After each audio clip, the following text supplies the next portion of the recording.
ଉଦ୍ଭିଦଠାରୁ ଆରମ୍ଭ କରି ଆମ ମଣିଷ ପର୍ଯ୍ୟନ୍ତ ସବୁ ଜୀବ ନିଜ ଆଖପାଖର ଦୁନିଆକୁ କେମିତି ଅନୁଭବ କରନ୍ତି ଆଉ ତା ଉପରେ ପ୍ରତିକ୍ରିୟା ଦିଅନ୍ତି। ଚାଲନ୍ତୁ ଆଜିର ଏ ବିଶ୍ଳେଷଣରେ ଆମେ ଜୀବଜଗତର ନିୟନ୍ତ୍ରଣ ଆଉ ସମନ୍ୱୟ ଭିତରେ ଥିବା କିଛି ରହସ୍ୟକୁ ବୁଝିବା। ଆସନ୍ତୁ ପ୍ରଥମେ ଗଛଲତାଙ୍କ କଥା ଭାବିବା। ତାଙ୍କର ତ ମାଂସପେଶୀ ନାହିଁ କି ମସ୍ତିଷ୍କ ନାହିଁ, ତଥାପି ସେମାନେ ନିଜ ପରିବେଶ ଅନୁସାରେ ଗତି କରନ୍ତି। ତେବେ ଏଇଟା ହୁଏ କେମିତି? এই ଉଦ୍ଭିଦଟିକୁ ଟିକେ ଦେଖନ୍ତୁ, କେମିତି ଏହା ଝରକା ଆଡ଼ୁ ଆସୁଥିବା ଆଲୋକ ଆଡ଼କୁ ବଙ୍କେଇ ଯାଉଛି। ଜାଣିଛନ୍ତି, ଏହା କୌଣସି ସଂଯୋଗ ନୁହେଁ। ଏହା ହେଉଛି ବଞ୍ଚି ରହିବା ପାଇଁ ଏକ ଜଟିଳ ପ୍ରତିକ୍ରିୟା। ତାହେଲେ ଏହା ପଛରେ କ'ଣ କାମ କରୁଛି? ଏହାକୁ ଠିକ୍ ଭାବେ ବୁଝିବାକୁ ହେଲେ ଆମକୁ ଆଗେ ଜାଣିବାକୁ ପଡ଼ିବ ଯେ ସବୁ ଜୀବ ବଞ୍ଚିବା ପାଇଁ ବାହାର ପରିବେଶର ପରିବର୍ତ୍ତନ ଉପରେ କେମିତି ପ୍ରତିକ୍ରିୟା କରନ୍ତି।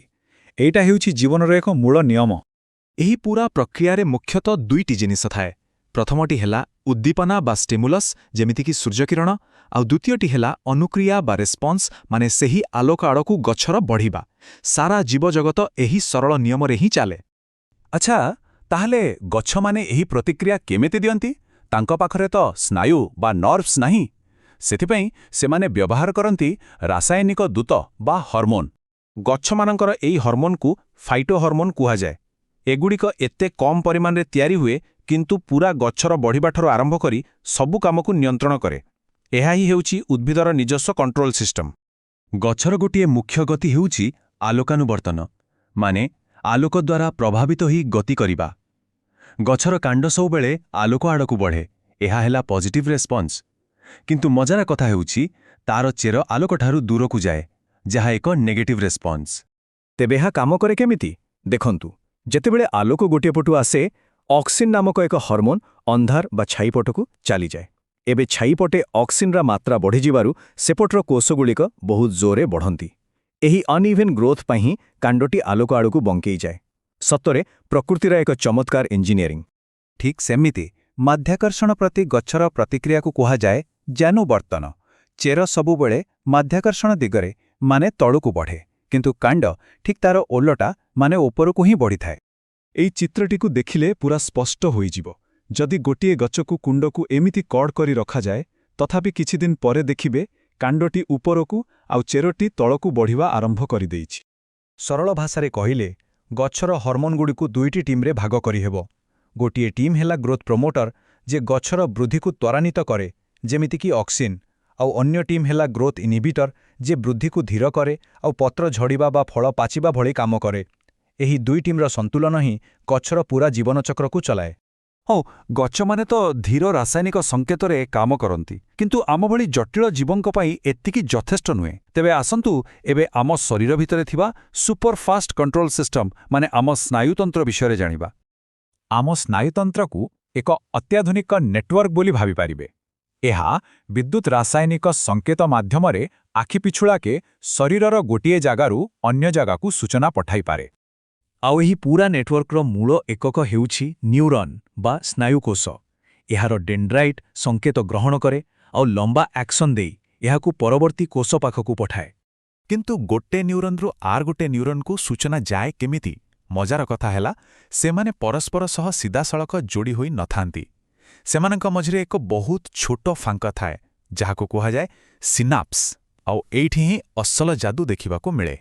ଏହି ପ୍ରକ୍ରିୟାଟି ଗୋଟେ ରିଲେ ଦୌଡ଼ ଭଳି। ବୈଦ୍ୟୁତିକ ସଂକେତଟି ଦୌଡ଼ାଳି ପରି ଆକ୍ସନର ଶେଷରେ ପହଞ୍ଚେ। ସେଠି ଏହା ବ୍ୟାଟନ୍କୁ, ଯାହାକି ଏକ ରାସାୟନିକ ପଦାର୍ଥ, ପରବର୍ତ୍ତୀ ଦୌଡ଼ାଳିକୁ ଦିଏ। ଏହି ରାସାୟନିକ ପଦାର୍ଥ ସେହି ଛୋଟ ଫାଙ୍କକୁ ପାର କରି ପରବର୍ତ୍ତୀ ନ୍ୟୁରନ୍ରେ ପୁଣି ଏକ ବୈଦ୍ୟୁତିକ ଦୌଡ଼ ଆରମ୍ଭ କରାଏ। ଏବେ ଚାଲନ୍ତୁ ଆମ ଶରୀରର ମୁଖ୍ୟ କମ୍ପ୍ୟୁଟର, ମାନେ ଆମ ମସ୍ତିଷ୍କ ଭିତରକୁ ଯିବା। ଆମ ଶରୀରରେ କିନ୍ତୁ ଦୁଇଟି କଣ୍ଟ୍ରୋଲ ସିଷ୍ଟମ ଏକାଠି କାମ କରନ୍ତି। ବାମପଟେ ଅଛି ଆମ ମସ୍ତିଷ୍କ, ଯାହା ସ୍ନାୟୁତନ୍ତ୍ରର କମାଣ୍ଡ ସେଣ୍ଟର, ଆଉ ଡାହାଣ ପଟେ ଅଛି ଅନ୍ତଃସ୍ରାବୀ ଗ୍ରନ୍ଥିଗୁଡ଼ିକର ନେଟୱାର୍କ, ଯାହା ହର୍ମୋନ୍ ମାଧ୍ୟମରେ ଧୀର କିନ୍ତୁ ଦୀର୍ଘ ସମୟ ଧରି ନିୟନ୍ତ୍ରଣ ରଖେ। ମସ୍ତିଷ୍କକୁ ମୁଖ୍ୟତଃ ତିନି ଭାଗରେ ବାଣ୍ଟି ଦିଆଯାଇପାରେ। ଅଗ୍ରମସ୍ତିଷ୍କ ହେଉଛି ଆମର ଚିନ୍ତା, ସ୍ମୃତି ଆଉ ନିଷ୍ପତ୍ତି ନେବାର କେନ୍ଦ୍ର। ମଧ୍ୟ ମସ୍ତିଷ୍କ ଗୋଟେ ରିଲେ ଷ୍ଟେସନ ଭଳି କାମ କରେ, ଯେ ସୂଚନାକୁ ଠିକ୍ ଜାଗାକୁ ପଠାଏ। ଆଉ ପଶ୍ଚ ମସ୍ତିଷ୍କ ଆମ ଶରୀରର ବାଲାନ୍ସ ଏବଂ ନିଶ୍ୱାସ ପ୍ରଶ୍ୱାସ ଭଳି ଅଟୋମେଟିକ୍ କାମଗୁଡ଼ିକୁ ସମ୍ଭାଳେ। ଆମେ ଦେଖିଲେ ସ୍ନାୟୁତନ୍ତ୍ର ବହୁତ ଦ୍ରୁତ, କିନ୍ତୁ ଶରୀରର ସବୁ କାମ ତ ଏତେ ଜଲ୍ଦି ହେବା ଦରକାର ନାହିଁ, ଯେମିତିକି ବଢ଼ିବା। ଏହିସବୁ ଧୀର ପ୍ରକ୍ରିୟା ପାଇଁ ଆମ ଶରୀରରେ ବି ଗଛ ଭଳି ଏକ ରାସାୟନିକ ବ୍ୟବସ୍ଥା ଅଛି ଯାହା ହର୍ମୋନ ଦ୍ୱାରା ଚାଲେ। ଆମ ଦେହରେ ମୁଖ୍ୟତଃ 2 ପ୍ରକାରର ଗ୍ରନ୍ଥି ଥାଏ। ବହିସ୍ରାବୀ ଗ୍ରନ୍ଥି ପାଇପ୍ ବା ନଳୀ ମାଧ୍ୟମରେ ଏନ୍ଜାଇମ୍ ଛାଡ଼େ, ଯେମିତିକି ଲାଳ ଗ୍ରନ୍ଥି, କିନ୍ତୁ ଅନ୍ତଃସ୍ରାବୀ ଗ୍ରନ୍ଥିଗୁଡ଼ିକ ନଳୀବିହୀନ। ସେମାନେ ନିଜ ହର୍ମୋନ ସିଧା ରକ୍ତରେ ମିଶାଇ ଦିଅନ୍ତି। ଆଚ୍ଛା, ଏବେ ଏନ୍ଜାଇମ୍ ଆଉ ହର୍ମୋନ୍ ଭିତରେ ସବୁଠୁ ବଡ଼ ଫରକ ହେଲା ଏନ୍ଜାଇମ୍ ଗୋଟିଏ କାମ ସରିଲେ ବି ନଷ୍ଟ ହୁଏନି, ତାକୁ ବାରମ୍ବାର ବ୍ୟବହାର କରିହୁଏ। କିନ୍ତୁ ହର୍ମୋନ୍ ଥରେ ନିଜ କାମ କଲା ପରେ ନଷ୍ଟ ହୋଇଯାଏ। ତେବେ ଆମ ପାଖରେ 2ଟି ସିଷ୍ଟମ ଅଛି, ଗୋଟିଏ ଦ୍ରୁତ ଆଉ ଗୋଟିଏ ଧୀର। ଏହି 2ଟି ଶକ୍ତିଶାଳୀ ବ୍ୟବସ୍ଥା ମିଶି ଆମ ଜଟିଳ ଶରୀରକୁ ଚଳାନ୍ତି କେମିତି? ସଂକ୍ଷେପରେ କହିବାକୁ ଗଲେ ଆମ ଶରୀରରେ ଜଣେ ସ୍ପ୍ରିଣ୍ଟର ଅଛି ଆଉ ଜଣେ ମାରାଥନ୍ ରନର ବି।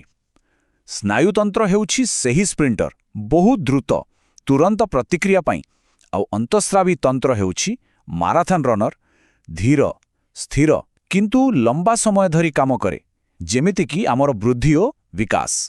ତେବେ ଶେଷରେ ଏକ ପ୍ରଶ୍ନ ରହିଲା, ଜୀବନକୁ ଗଢ଼ିବାରେ ପ୍ରକୃତରେ କାହାର ଭୂମିକା ଅଧିକ? ବିଜୁଳି ବେଗରେ ଯାଉଥିବା ସ୍ନାୟୁ ଆବେଗର ନା ଧୀରେ ଧୀରେ କାମ କରୁଥିବା ରାସାୟନିକ ହର୍ମୋନର? ଏହା ନିଶ୍ଚୟ ଚିନ୍ତା କରିବା ଭଳି ଏକ କଥା।